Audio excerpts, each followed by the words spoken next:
ထာဝရဘုရားသည်ကောင်းမြတ်တော်မူ၍ယုနာတော်စင်မြဲတည်အတွက်ကြောင့်ထာဝရဘုရားရဲ့နာမတော်ကိုကျွန်တော်ရှေးဥစွာချီးမွမ်းပါတယ်ကျွန်တော်တို့အပတ်စဉ်ဇာတာပရိနိတိုင်းမှာသင်ကြားနေကြဖြစ်တဲ့တမန်ကျမ်းစာသင်ကြားခြင်းမှုရာကိုဒီကနေ့မှာကျွန်တော်တို့တဖန်ပြန်လဲအစာပြုဖို့ဖြစ်ပါတယ်ဒီကနေ့ညမှာတော့ကျွန်တော်တို့ရှင်မာကုခရစ်ဝင်ကျမ်းခန်းကြီး30အပိုင်းငယ်32ကနေ34အတွင်းမှာပါတဲ့အကြောင်းအရာကိုကျွန်တော်တို့အတူတကွလေ့လာခံယူဖို့ဖြစ်ပါတယ်ဒီကနေ့လေ့လာသင်ကြားမဲ့နှုတ်ကပတ်တော်ရဲ့ခေါင်းစဉ်ကိုတော့ကျွန်တော်ဘယ်လိုပေးထားလဲဆိုရင်အသေးခံ၍ထမြောက်မိအကြောင်းကိုတပည့်တော်တို့အားအသေးစိတ်ပြောကြားသောအစီခံကျွန်းဆိုပြီးတော့မှကျွန်တော်ခေါင်းစဉ်မှတ်ထားတာဖြစ်ပါတယ်ခေါင်းစဉ်ကိုကျွန်တော်ဒုတိယအကြိမ်မြောက်ထပ်ပြောချင်ပါတယ်အသေးခံ၍ထမြောက်မိအကြောင်းကိုတပည့်တော်တို့အားအသေးစိတ်ပြောကြားသောအစီခံကျွန်းအခြေပြုမဲ့ကျမ်းစာကတော့ရှင်မာကုခရစ်ဝင်ကျမ်းခန်းကြီး30အပိုင်းငယ်32ကနေ34အထိဖြစ်ပါတယ်ရှေးဥစွာနှုတ်ကပတ်တော်များကိုအားလုံးအတူတကွကြားနာစေဖို့ရန်ကျွန်တော်ဖတ်ကြားပေးချင်ပါတယ်ရှင်မာကုခရစ်ဝင်ကျမ်းအခန်းကြီး30အပိုင်းငယ်32မှ34အတူတကွကြားနာကြပါစို့ယေရုရှလင်မြို့သို့တက်သွားရာလမ်းမှာယေရှုသည်တပည့်တော်တို့ရှေ့၌ကြွတော်မူစဉ်သူတို့သည်မိန်မောတွေဝေ၍ကြောက်ရွံ့သောစိတ်နှင့်လိုက်ကြ၏ထွဲခါကိုတော်သည်တကြိတ်နှစ်ပါးတို့ကိုတဖန်ခေါ်၍ငါတို့သည်ယေရုရှလင်မြို့သို့ယခုသွားကြ၏လူသားသည်ယေဘရဟိတ်အကြီးကျမ်းပြုဆရာတို့လက်သို့ရောက်လိမ့်မည်ထိုသူတို့သည်သေပြစ်ကိုစီရင်၍တပါးအမျိုးသားတို့လက်သို့အနှံကြလိမ့်မည်သူတို့သည်လည်းလူသားအားပြည့်ရည်ပြုခြင်းရိုက်ပုတ်ခြင်းတတွေးနှင့်ထွေးခြင်းအသေးသက်ခြင်းကိုပြုကြလိမ့်မည်သုံးရက်မြောက်သောနေ့၌ထမြောက်လိမ့်မည်ဟု၍မိမိကိုယ်၌ရောက်လက်တန်သောအမှုအရာတို့ကိုတပည့်တော်တို့အားမိန့်တော်မူ၏ဖတ်ကြားတော်တဲ့နှုတ်ကပတ်တော်ဟာခေတ်ကာလအဆက်ဆက်ဖျားရှင်ကောင်းကြီးပေးလာတဲ့သူရဲ့နှုတ်တော်တဲ့တရားစကားများဖြစ်တဲ့အတွက်ကြောင့်ကြားနာတဲ့နှုတ်ကပတ်တော်အားဖြင့်ကြားနာသူအသက်တာတည်တည်ပေါ်မှာဘုရားသခင်အသက်တဖန်ပြန်လဲကောင်းကြီးပေးပါစေနှုတ်ကပတ်တော်တဲ့ခဏဆုတောင်းအနံ့ကြပါစို့အဖဖျားကိုရော့ကိုဂျေစုတင်တဲ့အဖဂျေစုတော်ပေါင်းကိုချီးမွမ်းပါတယ်TBTရဲ့တစ်ချိန်ပြီးတစ်ချိန်နှုတ်ကပတ်တော်သာသနာပြုလုပ်ငန်းထဲမှာသားတော်ကိုကောင်းကြီးပေးပြီးကိုရောပို့ဆောင်လာတဲ့အတွက်ကြောင့်ကိုရောရဲ့ဂုဏ်ကျေးဇူးတော်ပေါင်းကိုချီးမွမ်းပါတယ်ဘုရားသခင်လူသားတစ်ယောက်ဖြစ်တဲ့အတွက်ကြောင့်မစုံမလင်သိတဲ့အဖမစုံမလင်လဲကြားပြောဝေငှတတ်တာဖြစ်ပါတယ်သို့တော်လဲနှုတ်ကပတ်တော်ပေါ်မှာကောင်းကြီးပေးပြီးတော့မှကြားနာတဲ့တူးချင်းတယောက်ချင်းစီရဲ့အသက်တာကိုယေရှုခရစ်၌စုံလင်သောအဖြစ်သို့ရောက်စိမ့်အံ့သောငါမာစာမဲ့သူခေါ်ဆောင်မဲ့သူချီးမြှောက်မဲ့သူဟာဘုရားရှင်တပါးတည်းတာလည်းဖြစ်တဲ့အတွက်ကြောင့်ဘုရားသခင်ရဲ့နာမတော်ကိုထပ်ဆင့်ပြီးချီးမွမ်းပါတယ်ဒါလက်တော်ထဲမှာနှုတ်ကပတ်တော်အတူတူကကြားနာခြင်းအဖြစ်ကိုရောကိုကိုးကွယ်မဲ့အမှုရာကိုစက္ကန့်အနှံ့တဲ့အခါမှာပြင်ဆင်ပေးတဲ့အချိန်တိုင်းနဲ့နှုတ်ကပတ်တော်ကြားနာစီတဲ့အသက်တာအသီးသီးတွေကိုရောဘုရားပြုတဲ့ယေရှုကြီးမားလုံလောက်ကြောင်းဝန်ခံလက်ရှင်ရှုဘုရားရဲ့တော်နာမ၌ချီးမွမ်းလက်ချိန်တိုင်းကိုလက်တော်၌စက္ကန့်အနှံ့ပါတယ်အဖထာဝရမြတ်တော်ဘုရားရှင်အာမင်ဘုရားသခင်ရဲ့ကျေးဇူးတော်ကိုကျွန်တော်အထူးပဲချီးမွမ်းပါတယ်ကျွန်တော်ရှင်မာကုခရစ်ဝင်ကျမ်းကို2021တလပိုင်းကနေစပြီးတော့မှကျွန်တော်တို့လေ့လာခဲ့တာအခုဆိုရင်46ခုမြောက်သောခေါင်းစဉ်အထိကျွန်တော်တို့ရောက်ရှိလာခဲ့ပြီဖြစ်ပါတယ်ဒီနေ့မှာတော့ကျွန်တော်တို့ခရစ်တော်သူ့ရဲ့အသေးခံမဲ့အကြောင်းကိုတတိယအကြိမ်မြောက်ကြားပြောတဲ့အဖြစ်ဖြစ်ကနေကျွန်တော်နှုတ်ကပတ်တော်ကိုအသေးစိတ်လေ့လာဖို့ပြင်ဆင်ထားတာဖြစ်ပါတယ်ဟုတ်ပါတယ်မိတ်ဆွေကျမ်းစာကိုကျွန်တော်ကြည့်တဲ့အခါမှာဒီခရစ်တော်ကသူ့ရဲ့အသေးခံတော်မူခြင်းကိုဗမာပထမဆုံးအကြိမ်ပြောခဲ့လေဆိုရင်ဒီရှင်မာကုခရစ်ဝင်ကျမ်းအရာပေါ့ မာကုရှစ်31ကနေ33အတွင်းမှာအရှင်ယေရှုကပထမဆုံးအချိန်သူ့ရဲ့တပည့်တော်တွေကိုယေရုရှလင်မြို့မှာသူအသေးခံမဲ့အကြောင်းထမြောက်မဲ့အကြောင်းကိုသူပြောခဲ့ပြီးသားဖြစ်ပါတယ်။အဲ့ကျမ်းစာလေးကိုကျွန်တော်ပြန်ပြီးတော့မှဖော်ပြပေးချင်ပါတယ်။မာကုရှစ်31ကနေ33မှာအထူးသဖြင့်တော့31မှာထိုမှတပါလူသားသည်များစွာခံရမည်လူအကြီးကဲယေဘရဟိတ်အကြီးကျမ်းပြုဆရာတို့၏ညင်းပယ်ခြင်းကို၎င်းအသေးသက်ခြင်းကို၎င်းခံရမည်3ရက်မြောက်သောနေ့၌ထမြောက်လိမ့်မည်ဟုသောအကြောင်းများကိုတပည့်တော်တို့အားပြစပြုတော်မူ၏ပြစပြုတော်မူ၏ဆိုလိုချင်တာမာကုရှစ်31ကနေ33ရောက်လာတဲ့အချိန်ကနေစပြီးယေရှုခရစ်တော်ဖခင်ကသူ့ရဲ့အသေးခံမဲ့အကြောင်းထမြောက်မဲ့အကြောင်းတွေကိုတပည့်တော်တွေကိုစတင်ပြီးတော့သူပြောပြလာတယ်ဆိုတော့တမန်ကျမ်းစာကဖော်ပြထားတာကျွန်တော်တွေ့ရမှာဖြစ်ပါတယ်အဲ့ဒီဖြစ်ဖြစ်မှာဆိုရင်တပည့်တော်တွေထဲကဟာလာပေတရုဆိုတဲ့တပည့်တော်ကဘာလုပ်လဲအရှင်ယေရှုကိုသူနဲ့တီးသက်နှစ်ကိုကြားခေါ်တွေ့ပြီးတော့မှနောက်တစ်ခါဒါမျိုးမပြောဖို့ကိုရောပေါ်မှာဒီလိုအမှုတွေမရောက်စေရဘူးဆိုပြီးတော့မှဒီသခင်ပေါ်မှာတပည့်တယောက်ရဲ့ချစ်တနာတဲ့စိတ်နဲ့ဟာသူကြားပြောတာကိုကျွန်တော်တို့တွေ့ရမှာဖြစ်ပါတယ်အဲ့ချိန်မှာလည်းအရှင်ရှုကပေတရုကိုပြောခဲ့လေအချင်းရန်သူငါနောက်သို့ဆုတ်လော့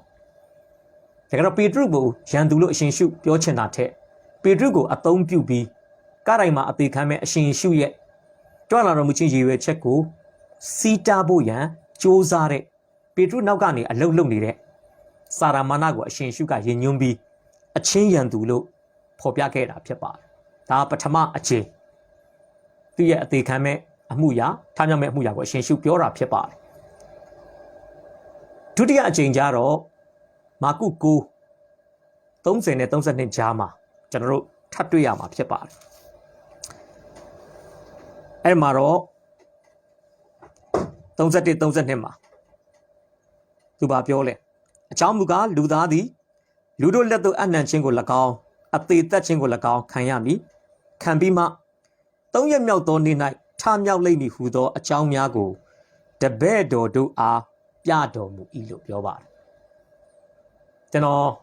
အရေးရင်သင်ခန်းစာတွေမှာလည်းကျွန်တော်ဖော်ပြခဲ့ဘူးပါတယ်ဒီကျမ်းစာလေ့လာခြင်းကိုပုံမှန်ကြည့်တဲ့သူတွေကတော့မှတ်မိနေပါဦးမယ်ကျွန်တော်ဘာပြောဘူးလဲခရစ်တော်ကသူ့ရဲ့အသေးခံခြင်းအကြောင်းကိုပြောတိုင်းမှာသူ့ရဲ့ရှင်ပြန်ထမြောက်ခြင်းအကြောင်းကိုလည်းတစ်ဆက်တည်းရှင်တွဲပြီးပြောလိပြောထားရှိတဲ့ပုဂ္ဂိုလ်ဖြစ်တယ်ဆိုတာကျွန်တော်ဖော်ပြပြီးသားဖြစ်ပါတယ်ဒါကြောင့်မာကု9 30 32မှာသူ့ရဲ့အသေးခံမဲ့အမှုရာထမြောက်မဲ့အမှုရာကိုတပည့်တော်တွေကိုဒုတိယအကြိမ်မြောက်သူကထပ်ပြောတာဖြစ်ပါတယ်ဒီကနေ့ကျွန်တော်လေ့လာမယ့်မာကု10 32ကနေ34မှာတော့ခရစ်တော်ရဲ့အသေးခံခြင်းထမြောက်ခြင်းအကြောင်းကိုအရှင်ရှုကတတိယအကြိမ်မြောက်ထပ်မံပြီးပြောကြားတာပဲဖြစ်ပါတယ်အရင်ကကျွန်တော်မှတ်တာမမှားရင်မာကု9ကိုလေ့လာတော့ကကျွန်တော်တစ်ချိန်ပြောဘူးတယ်နော်ဒီကျွန်တော်တို့တမန်ကျမ်းစာပညာရှင်တယောက်ဖြစ်တဲ့ဝင်းမန်တန်ရဲ့ပြုစုထားတဲ့စာအုပ်ကျွန်တော်ဒီကျမ်းစာကျောင်းတက်နေတဲ့သူတွေအတွက်တော့တကယ်ကိုအထောက်အကူပြုတယ်အဲ့ဒါကတော့ Women's Guide to the Bible အဲ့စာအုပ်ပေါ့အဲ့စာအုပ်ထဲမှာစာရေးဆရာဝင်းမန်တန်ကဘာပြောလဲဆိုရင်ခရစ်တော်ကောင်းကင်ကနေဘက်လင်မြို့နွားစကွက်မှာမွေးတဲ့အချိန်ကနေစလို့တန်လွင်တောင်ကနေကောင်းကင်ကိုပြန်တက်ကြွတဲ့အချိန်ထိလူသားအသွေးသားကိုခန္ဓာနဲ့ခရစ်တော်ကဘာမြေကြီးပေါ်မှာကျင်လည်သွားလာခဲ့တဲ့ခြေလမ်းပေါင်းက82လမ်းဆိုပြီးတော့မှသူစာအုပ်မှာဖော်ပြတာဖြစ်ပါတယ်နော်အဲ့မှာခြေလမ်းတွေပေါ့သူကတော့ခရစ်ဝင်ကျမ်း၄ကျမ်းကိုနှိုင်းရှင်းပြီးတော့မှဖော်ပြတာဖြစ်တယ်ဒီခရစ်တော်ရဲ့ခြေလမ်း82လမ်းထဲမှာဆိုရင်ဒီနေ့ကျွန်တော်ပြောမယ့်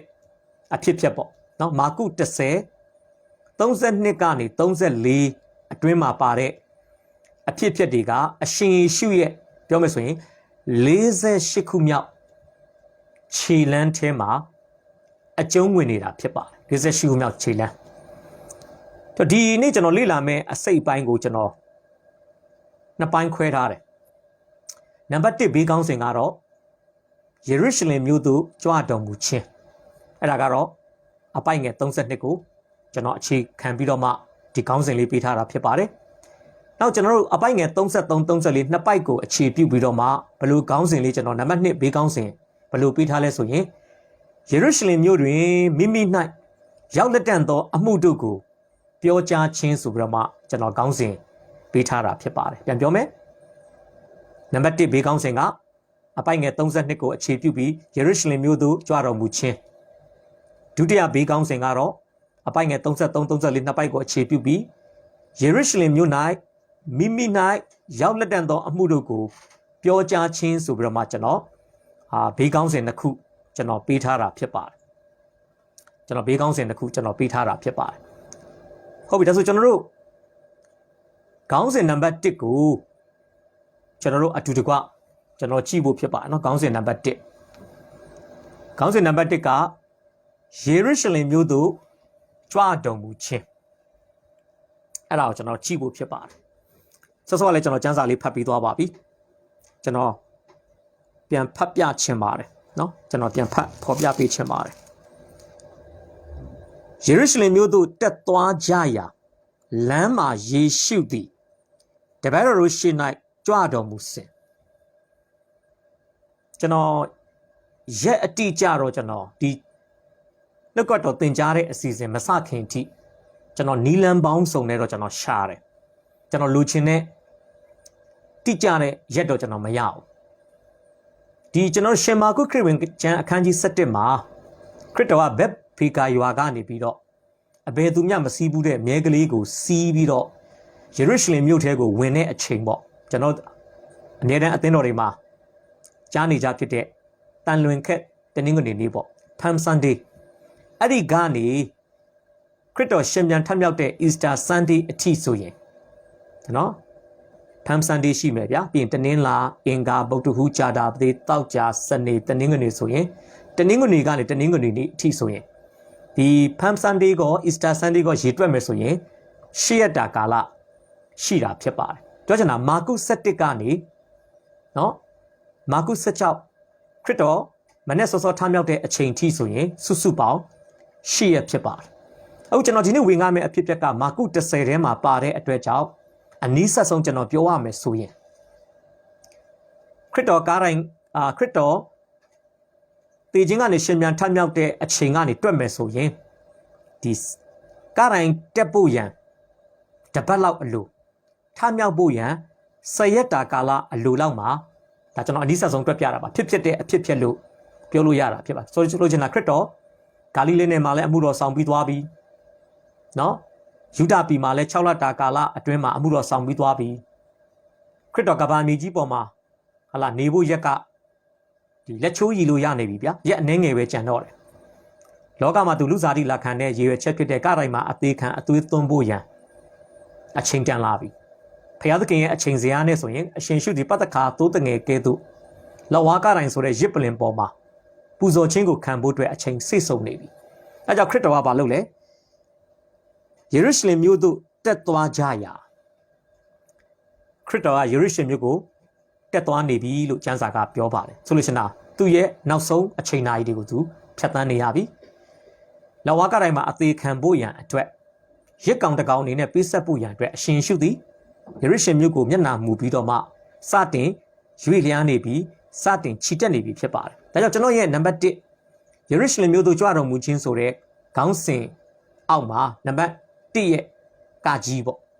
ကျွန်တော်ဘယ်လိုပေးထားလဲဆိုရင်ရှေ့၌ကြွတော်မူသောအရှင်ယေရှုကျွန်တော်မြင်ပါတယ်ဒီရှင်လုကာခရစ်ဝင်ကျမ်းအခန်းကြီး9ကျွန်တော်ဖတ်ပြမယ်နော်လုကာ9အပိုင်ငယ်51မှာကောင်းကင်သို့ဆောင်ယူခြင်းကိုခံတော်မူသောအချိန်ရောက်သောအခါယေရုရှလင်မြို့သို့တူရှူကြွအံ့သောငါသဘောထားတော်မူ၏ဒီလုကာအခန်းကြီး9အပိုင်ငယ်51မှာပါတဲ့အကြောင်းအရာဟာခရစ်တော်ခြေလမ်း82လမ်းထဲမှာ48ခုမြောက်ခြေလမ်းထဲမှာအကျုံးဝင်တဲ့ကျမ်းပိုက်ဖြစ်ပါတယ်နော်အခုကျွန်တော်လေ့လာတဲ့ဟာကြတော့48ခုမြောက်ခြေလမ်း တက်ထဲလို့ကျွန်တော်ပြောချင်တာတော့ဒီမှာဗာတွေ့ရလဲခရစ်တော်ဟာယေရုရှလင်မြို့ကိုသွားဖို့အတွက်တူရှူအံ့သောငါသဘောထားလို့ပြောမှာခရစ်တော်ရဲ့မျက်နှာထားကမီးကြောက်ကဲ့သို့နော်ပြက်သားသားနော်ပြက်သားသားတီကြီးလေးနက်နော်ဘယ်အရာကမှစီတာလို့မရအောင်ဘယ်အရာကမှနှောက်ယှက်လို့မရအောင်နော်လုံးဝအရှင်ရှုရဲ့မျက်နာကယေရုရှလင်မြို့ရှိရာဘက်ကိုတူရှူကြည့်ပြီးတော့မှနော်ဘဒူတာဘဒူစီဘဒူတာစီလုံးဝနောက်မဆုတ်ဘူးဆိုတဲ့ပြတ်သားတိကျတဲ့တန်တိတ်တန်ချထားတဲ့မျက်နှာဘေးနဲ့ယေရုရှလင်မြို့ကိုကြည့်တယ်ဆိုပြီးတော့မှတမန်ကျမ်းစာကဖော်ပြတာဖြစ်ပါတယ်ဒါကြောင့်တပည့်တော်တွေကတော့ကျွန်တော်ထင်တယ်ရင်တုံပန်းတုံဖြစ်မယ်ဘာလို့လဲခရစ်တော်ကပြောပြီးသားလေယေရုရှလင်မြို့မှာသူအသေးခံမဲ့အကြောင်းရိုက်ပုတ်ခံရမဲ့အကြောင်းညှင်းဆဲခံရမဲ့အကြောင်းအသေးသက်ချင်းခံရမဲ့အကြောင်းဒါပြောပြီးသားပဲဒါတပည့်တော်တွေကယေရုရှလင်မြို့ကိုအရှင်ရှုကပြတ်သားတဲ့မျက်နှာဘေးနဲ့လှည့်ပြီးတော့ယေရုရှလင်မြို့ကိုဥတီပြီးတော့အရှင်ရှုစတင်ရွေ့လျားတာနဲ့တပည့်တော်တွေကဘာဖြစ်နေလဲဆိုရင်ကြောက်ရွံ့သောစိတ်နဲ့ခရစ်တော်နောက်ကိုလိုက်နေရတာဖြစ်ပါတယ်ဒါကြောင့်ကျွန်တော်ဒီနံပါတ်ကကြီးအောက်မှာပထမတစ်ချက်အနေနဲ့ရှေ့တွင်ယေရုရှလင်မြို့ကိုမျက်နှာမူပြီးတော့မှလမ်းလျှောက်နေတဲ့အရှင်ရှုရဲ့အရှိမအရှင်ရှုရဲ့အရှိမရှိတဲ့ယေရုရှလင်မြို့မှာအရှက်တရားနဲ့လက်ဝါးကတိုင်ကစောင့်ကြိုနေတာဖြစ်ပါတယ်ကျွန်တော်ပြန်ပြောမယ်ခရစ်တော်မျက်နှာတူရှူပြီးတော့မှရှောက်လန်းနေတဲ့ယေရုရှလင်မြို့မှာအရှက်တရားနဲ့လက်ဝါးကတိုင်ကအရှင်ရှုကိုစောင့်ကြိုနေတာဖြစ်ပါတယ်ဆိုလိုချင်တာ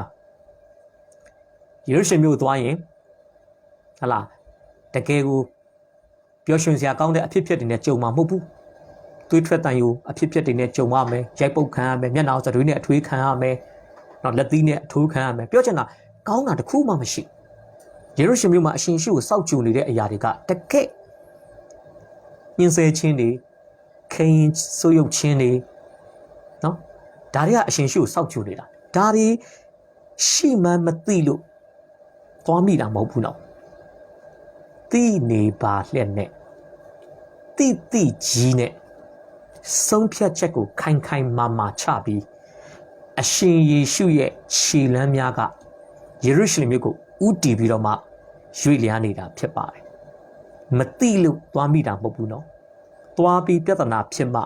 ငါယေရုရှလင်မြို့ကိုလာခဲ့တာမှားပါတယ်ဆိုပြီးအရှင်ရှုနောင်တမရခဲ့အရှင်ရှုယေရုရှလင်မြို့မှာဘာဖြစ်မလဲဆိုတာကိုသူဖျားဖြစ်တဲ့အတွက်ကြောင့်ကြိုသိပြီးသားကြိုတင်ခံစားပြီးသားဘာလို့လဲသွားတယ်သူပေးရမယ်အဖိုးခသူကြုံတွေ့ရမယ်အခက်ခဲအကုန်သဘောပေါက်တယ်တိကြီးနဲ့ကိုအရှင်ရှုကသွားခဲ့တာဖြစ်ပါတယ်နော်ရှေ့တွင်ခရစ်တော်အတွက်ဆိုရင်အရှက်တရားနဲ့လက်ဝါးကတိုင်ရှိတယ်ကဲနောက်မှာကိုနောက်မှာလိုက်လာတဲ့သူတွေကယေရုရှလင်မြို့မှာကိုတွေ့ရမယ်ဆင်းရဲခြင်းနဲ့ပတ်သက်ပြီးကိုတော့အားမငယ်နဲ့ကျွန်တော်တို့ကိုတော့အတွက်ဆုတောင်းပေးနေတယ်ကိုတော့အားမငယ်နဲ့ကျွန်တော်တို့ကိုတော့နဲ့အတူတူရှိတယ်ကိုတော့လုံးဝစိတ်တမကြနဲ့ကျွန်တော်တို့တပည့်တော်12ဖော်ကကိုတော့ကိုအစွမ်းကုန်လိုအပ်လိုက်ကိုတော်နဲ့နောက်မှအတူတူလောက်ဝါးကတိုင်းမှာကျွန်တော်တို့12ယောက်လဲတစ်ဖက်မှာ6ယောက်ကတိုင်းမှာအသက်ခံမယ်နောက်ကလိုက်လာတပည့်တော်တွေကဒီလိုအားပေးတာမဟုတ်ဘူးလိုက်နေရတယ်ခရစ်တော်ရဲ့ခြေလမ်းတွေကစိတ်အားထက်သန်မှုအပြည့်နဲ့ယေရုရှလင်မြို့ကိုသွားနေတော်ညာလဲနောက်ကလိုက်လာတဲ့တပည့်တော်တွေကဘယ်လိုလိုက်လာလဲကြောက်ရွံ့သောစိတ်နဲ့နော်ကျမ်းစာမှာဆိုရင်အတိအကျလေးကျွန်တော်ဖတ်ပေးမယ်နော်ကျွန်တော်မှတ်စုမှာတော့ကျွန်တော်ဘယ်လိုရေးထားလဲကြောက်ရွံ့သောစိတ်နဲ့လိုက်နေသောတပည့်တော်များရှင်မာကု30မှာတော့ဘယ်လိုသုံးထားလဲဆိုရင်ခရစ်တော်ကတဲ့ယေရုရှလင်မြို့ကိုတက်သွားပြီးတော့မှလမ်းမှာယေရုရှလင်မြို့ကိုတက်သွားသောလမ်းမှာယေရှုကတပည့်တော်တို့ရှေ့ကနေကြွနေတဲ့အချိန်မှာတဲ့တပည့်တော်တွေဘာဖြစ်လဲသူတို့ဟာတဲ့မိန်မောတွေဝေ၍ကြောက်ရွံ့သောစိတ်နဲ့လိုက်ကြ၏အံ့ဩနေတာဘယ်လိုလဲငါတို့သခင်ကသေမင်းဆိုတာတိကြီးနဲ့သွားနေပါလားကြည်စမ်းသူလမ်းလျှောက်နေတာတွေကလည်းစိတ်အားထက်သန်မှုအပြည့်နဲ့နော်အသက်ခံရမှာတိကြီးနဲ့ ရိုက်ခံရမှာတိတိကြီးနဲ့ညှင်းဆဲခံရမှာတိတိကြီးနဲ့စိတ်အားထက်သန်မှုအပြည့်နဲ့နော်ယေရုရှလင်မြို့ကိုမျက်နှာမူပြီးသွားနေပါလားကိုယ့်ရဲ့သခင်ဖြစ်လို့ညင်းလို့မရတော့သခင်နောက်ကသာလိုက်တယ်ကျွန်တော်ထင်တယ်ခရစ်တော်ရဲ့ခြေလမ်းတွေကစိတ်ဒုံဒုံချပြီးတန်မာတလောက်ပြတ်သားတလောက်တိကျတလောက်ခိုင်မာတလောက်တပည့်တော်တွေရဲ့အနောက်ကလိုက်တဲ့ခြေလမ်းတွေကတော့ကျွန်တော်ထင်တယ်တရင်တရိုင်နဲ့ဒါကျွန်တော်တင်စားပြီးပြောတာပါတရင်တရိုင်နဲ့တုံချိမလိုက်ချင်တုံနှီးနဲ့တပည့်တော်တွေအရှင်ရှုနောက်ကိုလိုက်နေကြတာဖြစ်ပါလိမ့်မယ်ဒီနေ့ဝိညာဉ်ပိုင်းဆိုင်ရာသင်ခန်းစာခေါင်းဆောင်မှုနေရာမှာရှိနေတဲ့နော်အသင်းတော်ခေါင်းဆောင်တွေပဲဖြစ်မိသားစုမှာခေါင်းဆောင်နေရာမှာရှိနေတဲ့မိဘတွေပဲဖြစ်နော်တပည့်တွေကိုခေါင်းဆောင်နေရတဲ့ဆရာသမားတွေပဲဖြစ်ဝိညာဉ်ရဲ့မှာသင်ခန်းစာရှိပါတယ်ခေါင်းဆောင်မှု position မှာရှိတဲ့သူတွေကခေါင်းဆောင်မှုကိုပေးတဲ့အခါမှာကို့မှာကောဖခင်သခင်ကိုခေါင်းဆောင်မှုနဲ့ပတ်သက်ပြီးပေးထားတဲ့တိကျသေချာတဲ့ယူပါယုံနဲ့တိကျပြတ်သားတဲ့တန်ဒိတ်တံဆုံးဖြတ်ချက်ကျွန်တော်မှရှိပြီလားဒီနေ့စဉ်းစားဖို့ဖြစ်ပါတယ်ဥဆောင်သူကတော့မှမပြတ်မသားနဲ့ဥဆောင်နေဆိုရင်နောက်ကလိုက်တဲ့သူတွေကတော့စဉ်းစားမနေနဲ့တော့နော်အရှင်ယေရှုတော်မှာပြတ်သားတဲ့ဥဆောင်မှုပေးပြီးမယ်အနောက်ကလိုက်တဲ့သူတွေကမပြတ်မသားနဲ့လိုက်နေတာဖြစ်တယ်ဒါကြောင့်ကျွန်တော်တို့ခေါင်းဆောင်နေရာမှာရှိရင်ကြည်လင်ပြတ်သားတဲ့ယူပါယုံကြည်လင်ပြတ်သားတဲ့ပန်းတိုင်ရေမှန်းချက်ရှိဖို့လိုတယ်လို့အဲ့ဒီရေမှန်းချက်ပေါ်မှာကိုတိုင်းနော်စိတ်ဒုံချပြီးပြတ်သားရဲရင်နော်စိတ်နှလုံးခိုင်မာနဲ့တန်တိတ်တန်ချပြီးချီတက်ဖို့လိုတယ်ဥဆောင်မှုပေးဖို့လိုတယ်လို့ကျွန်တော်ဒီနေ့ဖော်ပြပေးချင်ပါဒါခေါင်းဆောင်နေရာမှာရှိကဲနောက်လိုက်နေရာမှာရှိတယ်ဆိုပါစို့နောက်လိုက်နေရာမှာရှိရင်လေတပည့်တော်တွေလိုမိန်မောတဲ့စိတ်နဲ့မိန်မောတွေ့ဝေပြီးတော့မှကြောက်တဲ့စိတ်နဲ့မလိုက်ပေးနဲ့နော်တိကျသေချာတဲ့ခေါင်းဆောင်မှုကိုပေးနိုင်တဲ့ခေါင်းဆောင်ရဲ့နောက်မှာကျွန်တော်တို့လည်းငါတို့ခေါင်းဆောင်အားပေးမယ်နော်ငါတို့ခေါင်းဆောင်ကိုဝိုင်းရံမယ်ငါတို့ခေါင်းဆောင်ရဲ့ခေါင်းဆောင်မှုနောက်မှာငါတို့သစ္စာရှိလိုက်မယ်ဆိုတဲ့ဒီဓမ္မရာဇဝင်ပထမဆောင်အခန်းကြီး14မှာပါတဲ့ယောနသန်နဲ့လက်နက်ဆောင်လူလင်လို့ပေါ့ယောနသန်နဲ့လက်နက်ဆောင်လူလင်အဖြစ်ပြက်လေးကိုကျွန်တော်ကျမ်းစာတစ်ချက်လောက်ဖတ်ပြခြင်းဓမ္မရာဇဝင်ပထမဆောင်အခန်းကြီး14ဒါကဖိလိတိစစ်တပ်နဲ့ဣသေလစစ်တပ်မျက်နှာချင်းဆိုင်အနေထားနဲ့စစ်ဆိုင်ထားတယ်ဖိလိတိစစ်တပ်တွေကစစ်တိုက်ဖို့တက်ကြွသလောက်အစ္စရေးလူမျိုးတွေကမြေတွင်းနေဟလာလှိုင်ကောင်းတွေထဲမှာပုံရှုကွယ်ရှုနေတဲ့အချိန်ဖြစ်ပါတယ်အဲ့ချိန်မှာလက်နက်ဆိုလို့ဣသေလပထမဆုံးဘုရင်ဖြစ်တဲ့ရှောလုလက်ထဲမှာရှိတယ်သူ့သားဖြစ်တဲ့ယောနသန်လက်ထဲမှာလက်နက်ရှိတယ်သူတို့နှစ်ယောက်ကလွဲရင်ကျန်တဲ့ဣသေလလူမျိုး600မှာစစ်တိုက်တဲ့လက်နက်တစ်စုံတစ်ခုမှမရှိပါအဲ့လိုအချိန်မှာယောနသန်ကသူ့လက်နက်ကိုသေဆောင်ရတဲ့လက်နက်ဆောင်လူလင်ကိုခေါ်ပြီးတော့မှဖိလိတိလူမျိုးတွေရှိတဲ့နေရာကိုသွားဖို့ဖြစ်ပါတယ်အဲ့ချိန်မှာယောနသန်ပြောတဲ့အရာကျွန်တော်ဖတ်ပြမယ်ယောနသန်ဘာပြောလဲ100ခန်းကြီး14ပိုက်ငယ်6မှာယောနသန်ကအယေပြားလီးချင်းကိုမခံသောထိုတပ်သားတို့စီတို့သွားကြကုန်အံ့ထာဝရဘုရားသည်ငါတို့အမှုကိုစောင့်ကောင်းစောင့်တော်မူလိမ့်မည်လူများတော်၎င်းနည်းတော်၎င်းထာဝရဘုရားကယ်တင်တော်မူခြင်းကိုအစီတာမရှိနိုင်ဟုလက်နက်ဆောင်လူလင်အားပြောဆိုလင်လက်နက်ဆောင်လူလင်ပါပြန်ပြောလဲလူလင်ကစိတ်တော်ရှိသည့်အတိုင်းပြုပါလှဲ့သွားပါအလိုတော်ရှိသည့်အတိုင်းကျွန်တော်လိုက်ပါမည်ဟုပြန်ပြောတော်ဟာလေလုယာဒါဒီကျမ်းပိုက်ကိုကျွန်တော်ဝိညာဉ်ရခေါင်းဆောင်တခါတော့ကျမ်းစာသင်ပေးဘူးတဲ့ယောနသန်ရဲ့လက်နက်ဆောင်လူလင်ကယောနသန်ရဲ့လက်နက်ကိုပဲစောင့်တာမဟုတ်ဘဲနဲ့ခေါင်းဆောင်ဖြစ်တဲ့ယောနသန်ရဲ့စိတ်ဆန္ဒအားလုံးကိုလည်းသေဆောင်တယ်ဆိုပြီးတော့မှသူကသင်ခန်းစာယူစရာဝင်ငှခဲ့ဘူးတာဖြစ်ပါတယ်ကျွန်တော်ရန်တိဆောက်စာဖြစ်ခဲ့တယ်ကျွန်တော်တို့လည်းဒီကြည့်အောင်မိတ်ဆွေဟာယောနသန်နေရာမှာရှိတယ်ဆိုရင်လည်းခရစ်တော်နေရာမှာရှိတယ်ဆိုရင်လည်းပြတ်သားတဲ့ခေါင်းဆောင်မှုပေးရမယ်သူဒီမို့မိတ်ဆွေနဲ့ကျွန်တော်ဟာတပည့်တော်များရဲ့နေရာလက်နက်ဆောင်လူလင်နေရာမှာရှိတယ်ဆိုရင်လည်းတိကျသေချာတဲ့ခေါင်းဆောင်မှုနောက်ကိုယုံကြည်စိတ်ချမှုအပြည့်နှလုံးသားအပြည့်နဲ့လိုက်ပါဖို့လိုတယ်ဆိုတော့ကျွန်တော်ဒီနေ့ဖော်ပြပေးချင်ပါတယ်ဒါဆိုရင်ကျွန်တော်မာကုကိုပြန်သွားရအောင်ရှေ့၌ကြွနေတဲ့အရှင်ရှုအတွက်တော့အရှိမအရှက်တရားနဲ့လဝါကတိုင်ကစောင့်နေတယ်အနောက်မှာမိန်မောတူမှုအပေါင်းနဲ့နော်တန်တရားတွေနဲ့မေကွန်းထုတ်ခြင်းစရာကောင်းတဲ့အနေထားနဲ့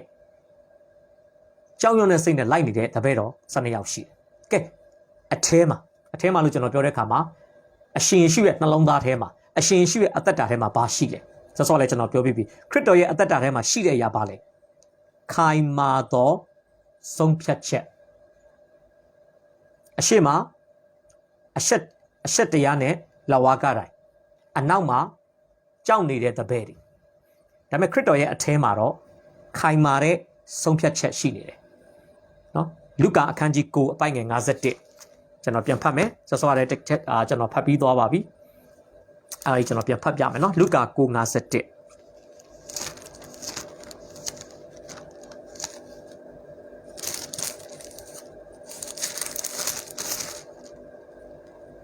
ရှင်လုကာခရစ်ဝင်ကျမ်းအခန်းကြီး9အပိုင်ငယ်51ကောင်းကင်သို့ဆောင်ယူခြင်းကိုခံတော်မူသောအချိန်ရောက်သောအခါယေရုရှလင်မြို့သို့တူရှူကြွအံ့သောငါသဘောထားတော်မူ၏အမှတွေ့ရမယ်နောက်ပြီးတော့ရှင်လုကာခရစ်ဝင်ကျမ်းအခန်းကြီး22အပိုင်ငယ်22မှတ်လို့လွယ်ပါတယ်လုကာ22နှစ်လေးလုံးပေါ့အမှဘာတွေ့ရလဲခွဲခန့်မှတ်သားတော်မူသည့်အတိုင်းလူသားသည်သွားရမယ်အထူးသဖြင့်ကာကြီးပိုင်းပြတ်သားရနော်ခွဲခန့်သတ်မှတ်တော်မူသည့်အတိုင်းလူသားသည်သွားရမယ်ခရစ်တော်ပြောချင်တာပါလေငါလောကမှာလူစားတိလာခံကြတဲ့ကိုကငါခမဲတော်ရဲ့အကြံစီငါပေါ်မှာရှိပြီးသားပြောချင်တာငါကိုငါခမဲတော်ကအချိန်စရာဆွဲထားပြီးသားဘယ်နေ့ဘယ်ရက်မှာပါဖြစ်ရမယ်အားကြောင့်ငါခမဲတော်ရဲ့ခွဲခန့်မှတ်သားတော်မူသည့်အတိုင်းငါသွားမယ်နော်သူသေရမယ်လို့သတ်မှတ်တဲ့အချိန်ဆိုငါသေမယ်အဖမ်းခံရမယ်လို့သူသတ်မှတ်ထားတဲ့အချိန်ဆိုရင်ငါအဖမ်းခံမယ်သူ့ရဲ့သတ်မှတ်ချက်အတိုင်းတစိုးတစည်းမှမလွဲပဲနဲ့ငါသွားမယ်ဒါခရစ်တော်ရဲ့တိကျသေချာတဲ့ဆုံးဖြတ်ချက်နော်နောက်ဟေဘရဲ7အပိုင်ငယ်2ကျွန်တော်ဖတ်ပြမယ်ဟေဘရဲဩဝါဒစာခန်းကြီး7အပိုင်ငယ်2အဲ့မှာလေခရစ်တော်ရဲ့သဘောတဘာဝကိုကျွန်တော်တွေ့ရမှာဖြစ်ပါတယ်ဟေဘရဲ7မှာကျမ်းစာကပြောလဲယုံကြည်ခြင်းကိုတဲ့အစအဦးစီရင်၍စုံလင်စေတော်မူသောသခင်ယေရှုကိုစစ်စစ်ထောက်ရှုကြကုန်အံ့ယုံကြည်သူတွေကိုဟေဘရဲဆရာကပြောလဲယုံကြည်ခြင်းကိုအစပြုတဲ့သူယုံကြည်ခြင်းကိုလက်ဆသတ်ပေးတဲ့သူစုံလင်စေတဲ့သူခရစ်တော်ကိုစစ်စစ်ကြည့်ပါကဲကျွန်တော်တို့စစ်စစ်ကြည့်ရမယ်ပုဂ္ဂိုလ်တော်မြတ်ကဘယ်လိုပုဂ္ဂိုလ်လဲထိုသခင်သည်ခရစ်တော်ပြောတာဖြစ်ပါတယ်မိမိရှင်းလိုက်ထားသောဝမ်းမြောက်ခြင်းအကြောင်းကြောင့်ဒါတနည်းအားဖြင့်ပြောမယ်ဆိုရင်ခမဲတော်ရဲ့ညာဘက်မှာထိုင်ရခြင်းတနည်းအားဖြင့်ခမဲတော်ရဲ့သူ့အတ္တတာကိုချီးမြှောက်တဲ့အရာနော်အဲ့ဒါကိုရည်ညွှန်းတာဖြစ်တယ်ထိုသခင်ကတဲ့မိမိရှင်းလိုက်ထားသောဝမ်းမြောက်ခြင်းအကြောင်းကြောင့်ရှက်ကြောက်သောအရာကိုမမှတ်ပဲရှက်ကြောက်သောအရာဆိုတာကတိုင်းမှာအသေးခံတဲ့အဖြစ်ဖြစ်အရှက်တကွဲအကျိုးနဲ့ဒါခရစ်တော်ကကတိုင်းကိုမမြင်ဘူးတရဖူကိုပဲမြင်တယ်ထာဝရကာလမှာသူ့အတွက်ခမဲတော်ပြင်ဆင်ထားတဲ့တရဖူဒါပဲသူမြင်တယ်နောက်ဟာဒါကြောင့်ခမဲတော်စီမှာသူရမဲ့ဝမ်းမြောက်ခြင်းအကြောင်းကြောင့်လောလောဆယ်သူ့အရှိမရှိနေတဲ့ကရဏီကတိုင်းကသူ့အတွက်ပမာဏပြုစရာမဟုတ်တော့ဘူးဒါကြောင့်ကျမ်းစာကပြောတယ်မိမိရှင်းလိုက်ထားသောဝမ်းမြောက်ခြင်းအကြောင်းကြောင့်ရှက်ကြောက်သောအရာကိုမမှတ်ပဲလက်ဝါးကတိုင်း၌ခံပြီးမှဖျားသခင်၏လက်ရတော်ဘက်၌ထိုင်နေတော်မူ၏လို့ပြောပါတယ်ဟာလေလုယာဘလောက်ဝမ်းမြောက်စရာကောင်းလဲခရစ်တော်ကသူ့အရှိမရှိတဲ့ကတိုင်းကိုမမြင်ဘူးကောင်းကင်ရဲ့ထက်မှာရှိတဲ့ခမဲတော်ဘုရားသခင်ရဲ့သူ့ကိုချီးမြှောက်မဲ့အရာကိုသူမြင်တယ်ဒါကျွန်တော်အတွက်လည်းဒီနေ့စဉ်းစားမယ်နော်လောကမှာခံရမဲ့ဆင်းရဲဒုက္ခလောက်ကိုကြည့်ပြီးတော့စိတ်ပြတ်မလားဆင်းရဲဒုက္ခရဲ့တစ်ဖက်မှာကျွန်တော်တို့အတွက်ဘုရားသခင်ပြင်ဆင်ထားတဲ့ဘုံအသေးရေအချီးအမွမ်းဂုံအသေးတွေကိုကျွန်တော်တို့ကြော်မြင်မလားကြိုမြင်မလားဒီနေ့စဉ်းစားဖို့ဖြစ်ပါတယ်ပြဿနာကိုပဲမြင်မလားပြဿနာရဲ့တစ်ဖက်မှာဘုရားသခင်ပြင်ဆင်ထားတဲ့ကောင်းကြီးကိုမြင်မလားအခက်အခဲကိုပဲမြင်မလားတစ်ဖက်မှာဘုရားသခင်ပြင်ဆင်ထားပေးတဲ့အခွင့်အလမ်းကိုမြင်မလားဆိုတာကျွန်တော်တို့အသက်တာရဲ့ဟာလားဖခင်ရဲ့အလေးလာကိုနားလည်ခြင်းပေါ်မှာမူတည်တယ်ဆိုတော့ကျွန်တော်ဒီနေ့ဖော်ပြပေးခြင်းပါတယ်အရှိမချက်ကြောက်ခြင်းနဲ့ကားတယ်အနောက်မှာကြောက်သောစိတ်နဲ့စိတ်မပတပါလိုက်နေတဲ့တပည့်တော်တွေအထဲမှာတော့ခိုင်မာတဲ့ဆုံးဖြတ်ချက်ကဲနံပါတ်1ရဲ့ခါကွေးအမှတော့ကျွန်တော်ဗာဖော်ပြခြင်းလဲနောက်တော်မှလိုက်ကြသောတပည့်တော်များနော်နောက်တော်မှလိုက်ကြသောတပည့်တော်များဘယ်လိုလိုက်နေလဲမိန်မောတွေ့ဝေ၍ စောစောလေးကျွန်တော်ပြောပြသွားပြီကြောက်ရွံ့သောစိတ်နဲ့လိုက်နေကြတာဖြစ်ပါတယ်မိန်မောတွေဝေ၍ကြောက်ရွံ့သောစိတ်နဲ့လိုက်နေကြတာဖြစ်ပါတယ်တကယ်တော့တပည့်တော်ဆိုတာဘယ်လိုခေါ်မလဲကိုယ့်ရဲ့ကိုယ်ပိုင်ဆုံးဖြတ်ချက်နဲ့တပည့်တော်တယောက်ဖြစ်ရင်ပေးရမယ့်အဖိုးအခတွေကိုကြိုတင်တွက်ချက်ပြီးပေးနိုင်မှပေးရမယ့်အဖိုးအခတွေပေါ်မှာမိမိရဲ့ဘယ်လိုခေါ်မလဲစိတ်ခံစားနိုင်မခံစားနိုင်စိတ်ပိုင်းဆိုင်ရာကြိုတင်ပြင်ဆင်ပြီးမှရွေးချယ်ရတာဖြစ်ပါတယ်ကျွန်တော်ဟိုတက်ခောက်လည်းပြောပါတယ်ကားတိုင်းဆိုတာရွေးချယ်ပြီးထမ်းရတဲ့အရာဖြစ်တယ်သူများထမ်းခိုင်းလို့ထမ်းတာထက်ကိုတိုင်းဆုံးဖြတ်ချက်နဲ့ထမ်းတာအကောင်းဆုံးဖြစ်တယ်သူများထမ်းခိုင်းလို့ထမ်းတဲ့ကားတိုင်းဟာကျွန်တော်ကြာမထမ်းနိုင်ဘူးဗျဒါပေမဲ့ဖယားသခင်ရဲ့စေစော်မှုနဲ့ဖယားသခင်ရဲ့စေစော်မှုပေါ်မှာကိုတိုင်းနော်နှုတ်ကပတ်တော်နဲ့အသက်တာကိုပြန်လဲချိန်ထိုးပြီးတော့မှနော်ကားတိုင်းထမ်းရင်ပေးရမယ့်အဖိုးကားတွေကိုကြိုတင်တွက်ချက်ပြီးပေးရမယ့်အဖိုးကားတွေပေါ်မှာကိုကကျင့်တ်စွာနဲ့ဝန်ခံပြီးတော့မှအမှုတော်ထဲမှာပါဝင်ကားတိုင်းထမ်းမယ်ဆိုရင်တော့အဲ့ကားတိုင်းထမ်းမှုဟာချီဆောင်ခြင်းနေ့ရဲ့အထိတည်တက်နိုင်တယ်ဆိုတော့ကျွန်တော်ဒီနေ့ဖော်ပြပေးချင်ပါတယ်ကဲခရစ်တော်ကတပည့်တော်တွေကိုသူ့နောက်လိုက်တဲ့အခါမှာတွေ့ကြုံရမယ့်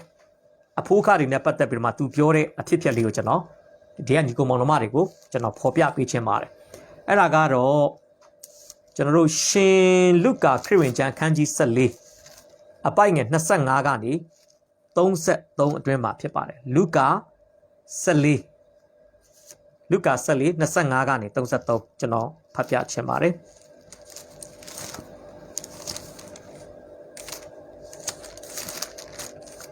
လုကာ14 25ကနေ33အဲ့မှာဗာတွေ့ရလို့ဆိုလူအစုဝေးအပေါင်းတို့သည်တဲ့နောက်တော်သို့လိုက်ကြသည်ကိုယေရှုသည်လှည့်၍ကြည်တော်မူပြီးလင်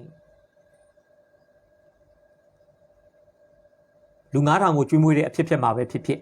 လူ4000ကိုကျွေးမွေးတဲ့အဖြစ်မှာပဲဖြစ်ဖြစ်ကျွန်တော်ပြောခဲ့ဘူးပါတယ်လူတွေကခရစ်တော်နောက်ကိုလိုက်တဲ့အခါမှာ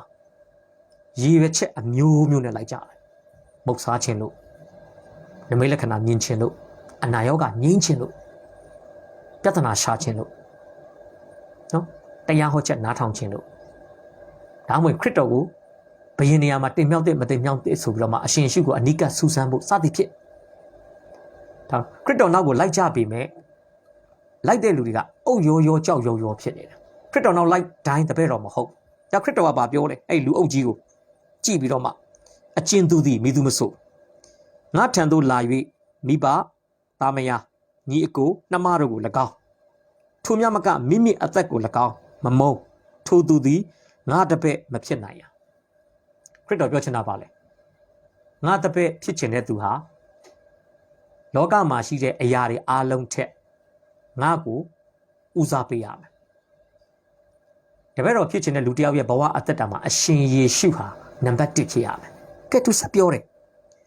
အကျဉ်သူဟာတဲ့မိမိလက်ဝါးကတိုင်ကိုထမ်း၍ငါနောက်သို့မလိုက်ထိုသူသည်ငါတပည့်မဖြစ်နိုင်ရပြောချင်တာစင်ရခံရမယ်အဖိုးခပေးရမယ်နော်ကားတိုင်ထမ်းခြင်းနဲ့ပတ်သက်ပြီးကျွန်တော်ဖခင်ခရစ်တော်ထားတဲ့နေရာမှာနေပြီးတော့အသက်ရှင်နေဆိုတော့ကျွန်တော်ပြောခဲ့ပြီးပြီတော့ဘာဆက်ပြောလဲနော်သူဆက်ပြောတယ်သင်တို့တွင်တဲ့ဥပမာလေးနဲ့ပြောနော်ခရစ်တော်ကတရားဟောတိုင်းမှာဥပမေရတွေနဲ့နော်ကျွန်တော်အများအားပြောပါတယ်ဥပမာဆိုတာအိမ်တအိမ်မှာပဒင်းပေါက်နဲ့တူတယ်ပဒင်းပေါက်ရှိခြင်းအဖြစ်ပဒင်းပေါက်ကနေအလင်းရောင်ဝင်လာပြီးတော့အိမ်ထဲမှာရှိတဲ့ပစ္စည်းတွေကိုကျွန်တော်တို့ကရှင်းလင်းကွက်မြင်လို့ရတယ်ဒါခရစ်တော်ကတရားဟောတိုင်းမှာ illustration လို့ခေါ်တဲ့တာရကတွေအများအားပေးတယ်ဒီမှာသူဘာသာတာရကပေးလဲနော်သင်တို့တွင်တဲ့တယောက်သောသူသည်တိုက်ကိုတီမီဟုအကြံရှိတယ်လူတယောက်ကတိုက်ဆောက်မယ်ဆိုရင်တဲ့တိုက်ဆောက်ဖို့အစီအစဉ်ရှိရင်ထိုတိုက်ပြီးအောင်ငွေလောက်မီမလောက်မီကိုသိချင်းကရှေးဥစွာထိုင်၍ကုံစရိတ်ကိုမချင့်တွက်ပဲနေမိလောပြောချင်တာပါလေတယောက်ကအဆောက်အဦစောက်မယ်ဆိုရင်ကိုစောက်မဲ့အဆောက်အဦအရွယ်အစားအမျိုးအစားပေါ်မူတည်ပြီးဒီအရာကိုစောက်နိုင်တဲ့လုံလောက်တဲ့ငွေကြေးကို့မှာရှိမရှိမတွက်ချက်ဘူးလားတော့ဆက်ပြောတယ်တော့မဟုတ်တိုက်မြစ်ကိုတီ၍တိုက်ကိုမပြီးလင်သိမြင်သောသူအပေါင်းတို့ကဤသူသည် စာပြု၍ဤသူသည်တီစပြု၍အစမတတ်နိုင်ဟုကဲ့ရဲ့ကြလိမ့်မယ်လောကသားတွေပြောတဲ့စကားနဲ့ဆိုတော့ဒီကောင်ကနော်ခင်မနိုင်ဘဲနဲ့ပေးကြီးဟင်းစားတယ်ဆိုသလိုပေါ့ဗျာနော်ဝါမရှိဘဲနဲ့ဝီလုတ်တယ်ဆိုတဲ့ပုံစံမျိုးဘာလို့လဲအစာအုပ်ကိုစောက်လိုက်ပြီးအစာအုပ်ကြီးကလက်စမတတ်ဘဲနဲ့ဒီတိုင်းပဲမိုးထဲလေထဲမှာတဝက်တစ်ပြက်ကြီးဗျာနော်အဲ့ဒါဆိုရင်ပတ်ဝန်းကျင်မှာဖြတ်သွားဖြတ်လာတဲ့လူတွေကပတ်စံမရှိဘဲနဲ့အစာအုပ်စောက်တာဟုတ်နော်အုံနောက်မှမရှိတာနော်ကို့မှာရှိတဲ့ငွေကြေးနဲ့နိုင်မတွက်ချက်ပဲနဲ့ရန်တမ်းပြီးလှုပ်လိုက်တော့အခုတော့အစာအုပ်လည်းမပြီးစောက်တဲ့ပတ်စံတွေလည်းအစာအုပ်ထဲမှာအလကားပြောကြလိုက်မယ်ကျွန်တော်တစ်ခေါက်ကြားဘူးတယ်နေမျိုးလေးတစ်မျိုးသွားတဲ့အခါမှာကျွန်တော်ရဲ့တငယ်ချင်းသင်းအုပ်ဆရာကတော့အသင်းတော်အစာအုပ်စောက်နေတာအသင်းတော်အစာအုပ်စောက်တဲ့အခါမှာသူ့အသင်းတော်အခုတော့သူ့အသင်းတော်အစာအုပ်ကတော်တော်လေးရုပ်လုံးပေါ်လာပါပြီတော်တော်လေးလှပလာပြီကျွန်တော်ဖွင့်ပွဲတွေပါရအောင်လုပ်ပြီးသွားပြီဒါပေမဲ့နည်းနည်းပါးပါအချောကင်ဖို့တော့ကြံသေးတာပေါ့သူကျွန်တော်ဘာပြောဘူးလဲအသင်းတော်တစ်ပါးကအင်ဂျင်နီယာတယောက်ကလည်းသူ့ကိုလာပြောတယ်ဆရာဖះเจ้าစောက်မယ်လို့အစီအစဉ်ရှင်းစောက်တာစောက်ဆရာမှာလက်ထဲမှာငွေ2သိန်းရှင်းစောက်လို့ရတယ်အားနဲ့ဘာလို့လဲဆိုကျွန်တော်တငယ်ချင်းကလည်းအဲ့ဒီအင်ဂျင်နီယာယုံကြည်သူအင်ဂျင်နီယာရဲ့စိတ်စော်မှုကိုနားယောင်ပြီးတော့မှအဲ့ဒီသူတို့မြို့မှာဒီအုတ်သေးကြောက်ရောင်းဝယ်ရေးဆိုင်တွေအများကြီးရှိတာအဲ့ဆိုင်တွေမှာအကျွေးတွေလက်အကျိုးယူတယ်အကုန်လုံးဟုတ်လားကြောက်စရစ်ဘလောက်သေးဘလောက်ဘီလာမြေဘလောက်တန်ဘလောက်စသည်ဖြစ်ပေါ့ယူပြီးတော့မှအစာအုပ်ကိုစောက်တယ်အကျွေးနဲ့ပဲစောက်တာတော့ဟိုလူတွေကတော့ပေးတယ်ဟိုလူတွေထင်တာတော့2ပတ်လောက်အတွင်း1လလောက်အတွင်းမှာတော့ငွေချေမယ်ထင်တယ်မချေတော့ဘူးမချေနိုင်ဘူးလေကျွန်တော်တကယ်ချင်းကလက်ထဲမှာရှိတဲ့2သိန်းရဲ့ဆိုင်တွေကအကျွေးယူတဲ့ပတ်စံနဲ့အစာအုပ်ကိုစောက်လိုက်တယ်စောက်ပြီးအကျွေးသွားယူပေးတာလဲခုနကျွန်တော်ပြောတဲ့ယုံကြည်သူအင်ဂျင်နီယာလို့ပြောတဲ့ပုံကိုတခြားဒေသန္တရအသင်းတော်တစ်ပါးတကယ်အုတ်သေးကြောက်ရောင်းဝယ်ရေးဆိုင်တွေကပတ်စံလဲတောင်းကောအဲ့ဒီအင်ဂျင်နီယာကဒီနေ့အထိကြက်ပြောက်ငှက်ပြောက်ရှားလို့မတွေ့တော့အဲ့မှာကျွန်တော်တငယ်ချင်းသင်းအုပ်ဆရာကကောင်းတပန်းကြီးပြီးတော့မှသူအကြီးကျယ်ရုန်းကန်လိုက်ရတယ်ဆိုတာအရက်ကူပါရွာဝိုင်းမှာပုံစံမျိုးပေါ့ဗျာနော်နေဆက်ရလူတွေစီမှာဟာလာသူငွေကြေးဆိုင်ရာအကူအညီတောင်းပြီးတော့မှဒီအုတ်သေးကြောက်ရောင်းဝယ်ရေးဆိုင်ဒီမှာပေးချေရမယ့်ငွေကြေးတွေကိုသူအမြန်ပြန်ပေးချေရတယ်ဆိုလို့ချင်တာချိုမတွက်ဘူးကျွန်တော်ပြောချင်တာအစာအုပ်တစ်ခုစောက်တယ်ဆိုတာနောင်ခါစေးမရဘူးကိုယ့်လက်ထဲမှာလုံလောက်တဲ့ငွေကြေးပမာဏရှိပြီးမှအစာပြူတာကောင်းတာဖြစ်တယ်ဘာမှမရှိဘဲနဲ့စလိုက်ရင်သူများကဲ့ရဲ့ဆရာဖြစ်မယ်ဒါခရစ်တော်ကပြောချင်တာတပည့်တော်တယောက်လဲအဲ့လိုပဲလို့ပြောချင်တာပြီးကျွန်တော်အသေးစိတ်ရှင်းပြပါမယ်ကဲပြီးတော့ဗာဆက်ပြောလဲတနည်းကနောက်တစ်မျိုးပြောမယ်ဆိုရင်တဲ့တစုံတစ်ယောက်သောရှင်ဘင်သည်အခြားသောရှင်ဘင်နှင့်စစ်ပြိုင်မိဟုအကြံရှိလင်ဘယင်တစ်ပါးစစ်တိုက်တော့မယ်နော်အဲ့ချိန်မှာဘာလုပ်ရမလဲ